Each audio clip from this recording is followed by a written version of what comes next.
Good afternoon. Thank you for that introduction and for having me here today. In preparing for this talk, I came upon the New York Times obituary for Shabtai Shavit, for whom this conference is named.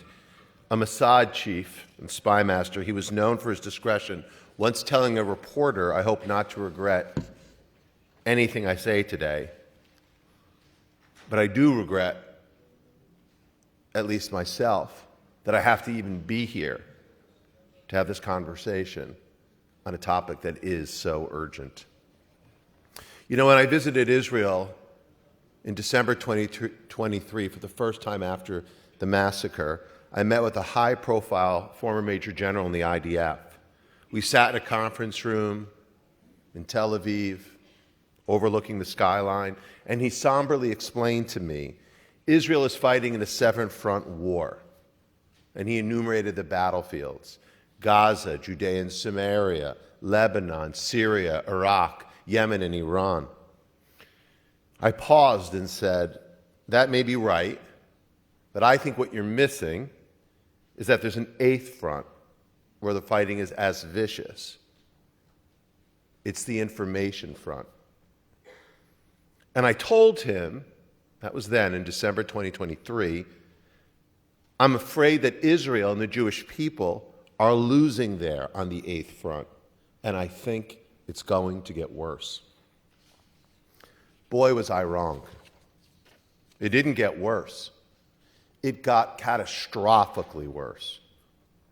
Nearly 2 years later, Israel has devastated its enemies on seven fronts. But as you just heard on the prior panel, I'm afraid that Israel is dramatically losing on the eighth front, resulting in nightmarish consequences, not just for Israelis, but for Jews living in the United States and North America and across the diaspora. Now, fighting on the eighth front is totally different than fighting in the tunnels under Gaza or flying sorties over Yemen. It's a war of images and memes, where the lies are laundered into truth, where words are sharpened into weapons, and where, again, as you just heard from Elon, reputation can be damaged almost beyond repair.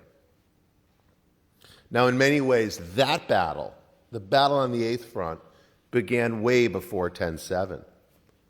When I became CEO of ADL in 2015, we tracked 942 anti-Semitic incidents in the U.S. This was just a subset of the acts of harassment and vandalism and violence that were reported to one of our regional offices at the ADL. But these 942 were investigated and validated by our staff. 942. And then in 2021, we hit a record high of 2,717 such incidents, a 34% increase. We thought that was bad. And then in 2022, we hit yet another record, and we thought that was terrible. And this was before 10/7. So for those who say that this predicament is all Israel's fault, that it's the result of some outrageous statements from some right-wing minister or the military campaign of the current government, neither of which I'm here to defend, let me just say emphatically and empirically that those records were set. Those high marks were reached when Israel had the most ideological, diverse government in its history, including an Islamist political party in the governing coalition. What was driving that spike in incidents was a shift in attitudes that again began well before 10/7. This year, ADL's Global 100 survey of anti-Semitic attitudes around the world found a 46% shift. 46% of the adult population, 2.2 billion people, harbor elevated levels of anti-Semitism. That's nearly double the rate that we saw a decade ago. And so what I believe should concern every counterterrorism professional in this room, or anyone who cares about these issues, is that what ADL found in both our global research and domestically in the US, for the first time since we started tracking these attitudes in the 1960s, the younger generation is more likely to hold elevated anti-Jewish views than their parents or grandparents. Let me repeat that. The younger generation is more likely to be anti-Semitic than the older one. Humanity, thankfully, has learned to respect nearly all minorities and theoretically refuses to accept any kind of racism. But anti-Jewish racism, the data demonstrates that this virus is actually gaining ground among young people.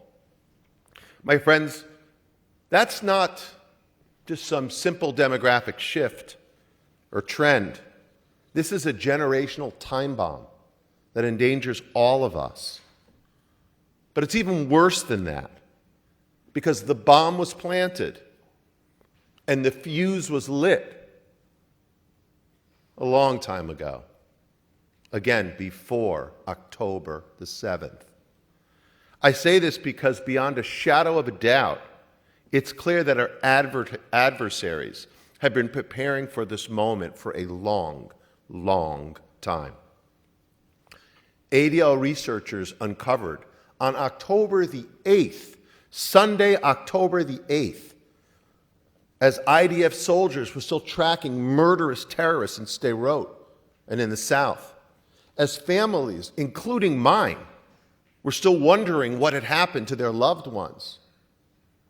SJP, or Students for Justice in Palestine, the most virulent anti-Israel group on our college campuses, they published an organizing toolkit to their followers, directing them on how to frame the massacre as it was happening.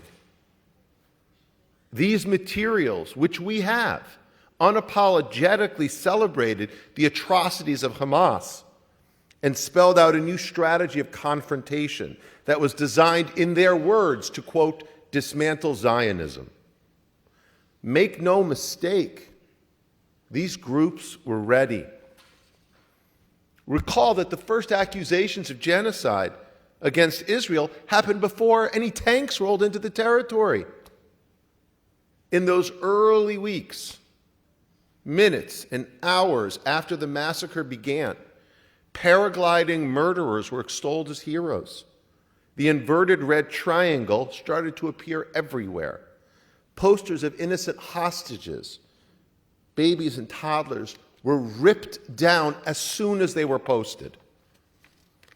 And in the 12 months after October the 7th, we tracked more than 10,000 incidents across the United States. That's the highest number ADL has ever recorded in any single 12-month period since we started tracking this data in the 1970s. The most visible and maybe the most troubling of these incidents is what we saw in some of the most prestigious universities in the West. Indeed, today, right now, ADL and the World Union of Jewish Students are releasing the first ever comprehensive data.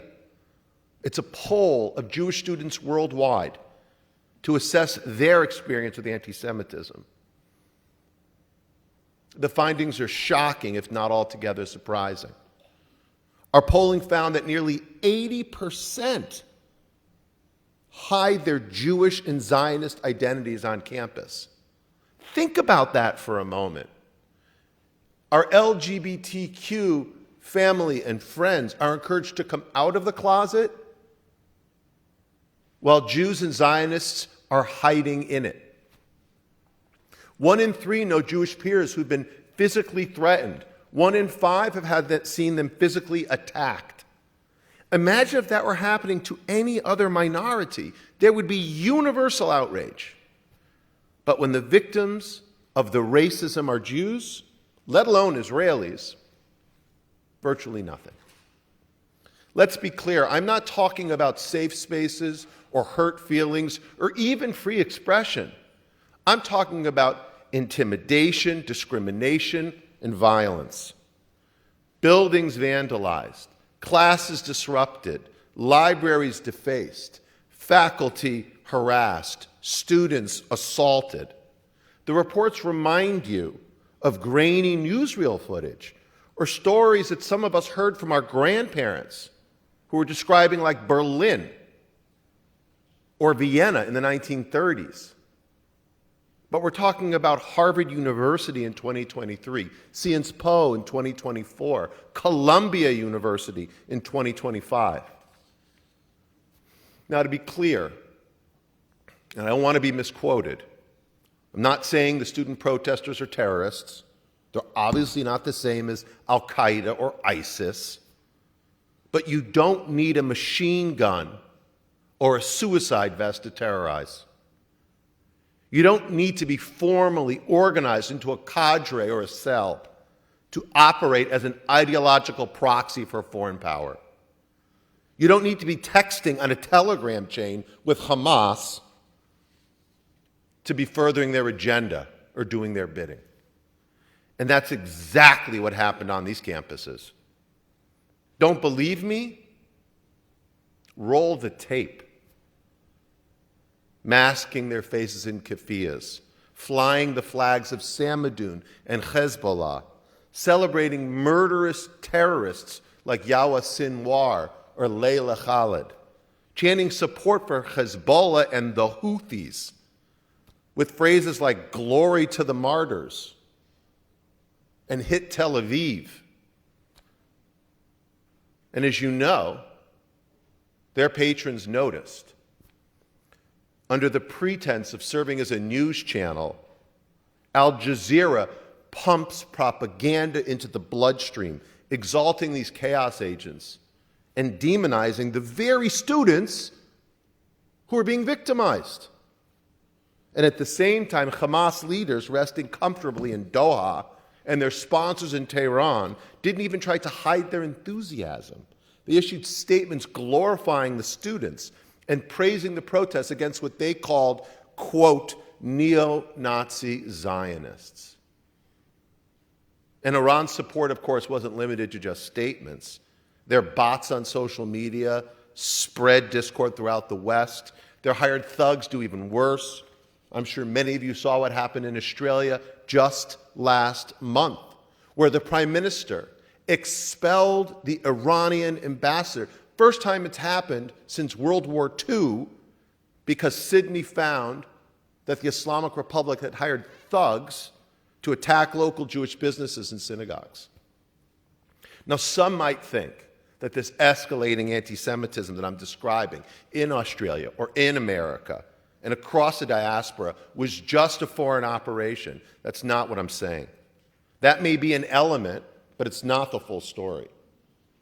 The bigots and the bullies in the US and around the world, they are tapping a deep vein of anti-Jewish hate. That's part of what's fueled the Eighth Front for 700 plus days. Because there's an open door. All they need to do is push. And so while it's also entirely fair to say that many of these young people who are protesting might not see themselves as anti-Semitic, some of them are even Jewish. And they might not think that their over-the-top rhetoric against Israel or Zionists is harmless. That's what they may believe. But it's not true. Because you see, it always starts with words. But the ultimate outcome of sustained dehumanization is violence. We've seen it in Pittsburgh and in Poway, in Washington, D.C., and in Boulder, in Mumbai and London, in Athens and Lyon. Now, in the face of such unprecedented threats, I can tell you that we at ADL have stepped up in ways I never would have imagined before. Today, our team includes software engineers and data scientists who work as full-time staff along with Nobel laureates and MacArthur Genius Award winners who serve in our extended network. Together, they monitor the danger, track the extremists, analyze the environment, and ultimately, we focus on disrupting threats before they explode. They do this work through a mix of HUMINT and SIGINT, 24/7. Many of us in this room, we read the headlines about raging hate. At ADL, our team swings into action before the headline is written. In 2024 alone, we provided some 2,700 tips to law enforcement. I'm talking about actionable intelligence that leads to investigations, search warrants, arrests, and prosecutions. We've been doing this kind of work for decades, but I'm here today to make the point that in this environment, as the eighth front is constantly evolving, all of us need to adopt a mindset of 360-degree innovation. That's certainly what we've done. And it's been a total change.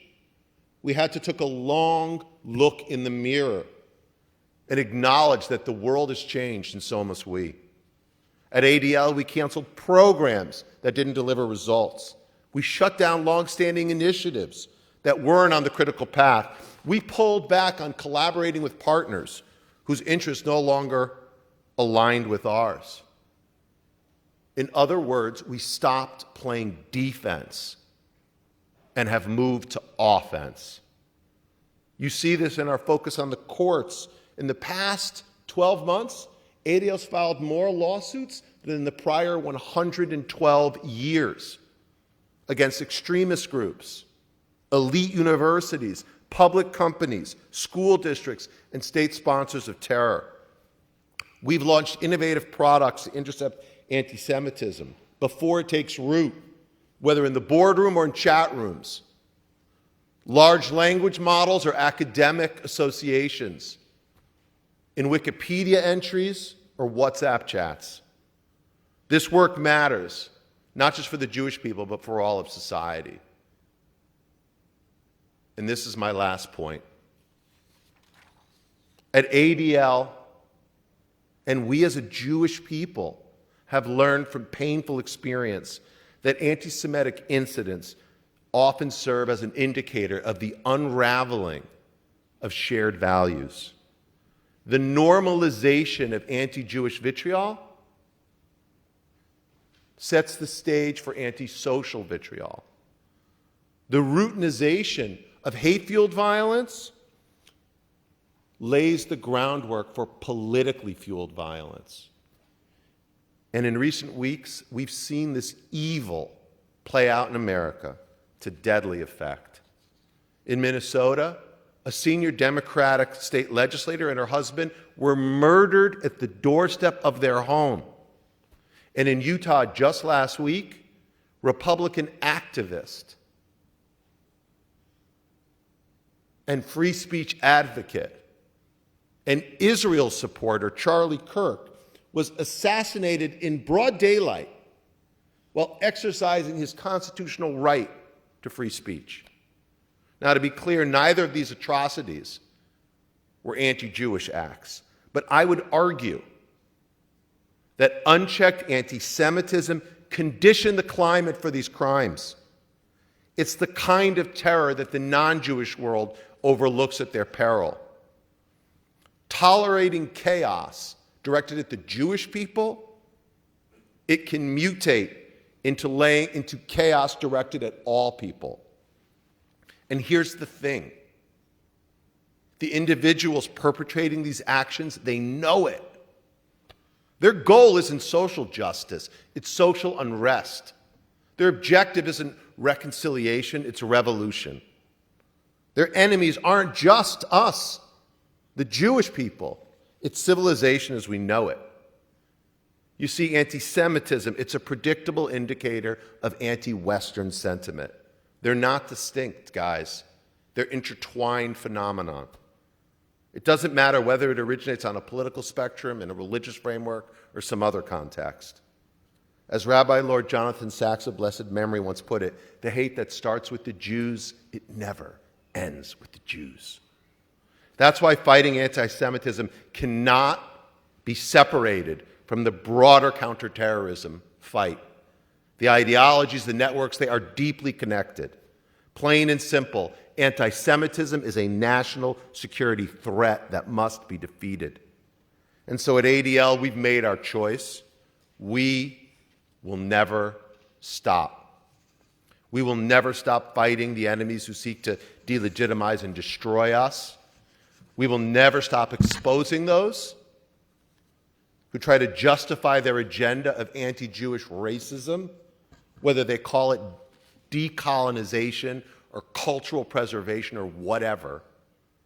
We will never stop resisting those who try to impose their anti-Semitic nihilism on us, whether they dress it up as anti-Zionism or National Socialism. And we will never apologize for defending our community, for defending our people, for defending the Jewish state. Not now, not ever. So thank you, Shana Tova, and Am Yisrael Chai.